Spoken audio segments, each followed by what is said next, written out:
දේශපාලන කාරණේ පැත්තක තියලා කරුවා මතුමනි මේ අවස්ථාවේ අපි පක්ෂයක් විදියට අපිට කළ හැකි උපරිම සහයෝගය මේ ජනතාව වෙනුවෙන් ලබා දෙන්නත් ඔබ ගන්න ක්‍රියාවලියට දායක වෙන්නත් අපි කටයුතු කරනවා. මම දන්න විශාල පිරිසක් මේ වෙනකොට ආපදාවට ලක් වෙලා තියෙනවා. ඉතින් අපි විශ්වාස කරනවා ආණ්ඩුවක් විදියට ඔබ තමුන්නාන්සලා නිසි ක්‍රියාමාර්ග ගනී කියලා. අද මේ වෙනකොට හරිමනම් මේ පාර්ලිමේන්තුවේ ආණ්ඩු පක්ෂයේ මැති ඇමතුරු ඉන්නෝනේ ගම්වල දැන්. විපක්ෂෙත් එහෙමයි. දැන් බිස්නස් කමිටු එක හම්බ වෙනවා කියලා තියෙනවා. පාර්ලිමේන්තු කටයුතු පිළිබඳව සාමය ආපදා තත්ත්වයට මුහුණ දෙන්නේ කොහොමද කියලා තීන්දුව කරන්න. ඉතින් මම හිතන්නේ කල් සභාපතිතුමිය පාර්ලිමේන්තුව කල් තියලා හරි මේ දිස්ත්‍රික් සංවර්ධන කමිටුවල සභාපතිවරු ප්‍රාදේශීය සංවර්ධන කමිටුවල සභාපතිවරු ගම්වලට යවන්න. පිට පටලවලා ඒ බර නිලධාරීන් විතරක් දීලා ඉන්න එපා. ඒ හින්දා ඔබ තමුන්නාන්සලා මේ කාරණේදී පාර්ලිමේන්තුව කල් තියලා හරි කල් සභාපතිතුමිය අද මේ මැති ඇමතුරු ටික ගම්වලට යවන්න දැන්වත්.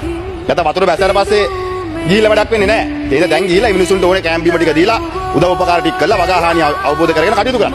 ඒ වගේම මේ වෙලාවේ ත්‍රිවිධ හමුදාව, පොලිසිය, සියලුම රජ නිලධාරීන් බිම් මට්ටමේ ප්‍රාදේශීය ලේකම්තුමාලා, දිසාපතිතුමාලා, ග්‍රාම සේවක මහත්තුරු, සමුද නිලධාරීන්, කෘෂි වගේම ප්‍රාදේශීය ලේකම්තුමාලා, ප්‍රාදේශ සභාවේ මන්ත්‍රීවරු සියලු දෙනාම මේ ආපදාවට ලක්වෙච්ච අයගේ ජීවිත බේරගන්න, දේපොළ බේරගන්න ගන්නා උත්සාහය පිළිබඳව අපි අගය කළ යුතුයි. වගේම ඔවුන්ව මේ අවස්ථාවේ තාමත් ගෞරවයෙන් මතක් කළ යුතුයි.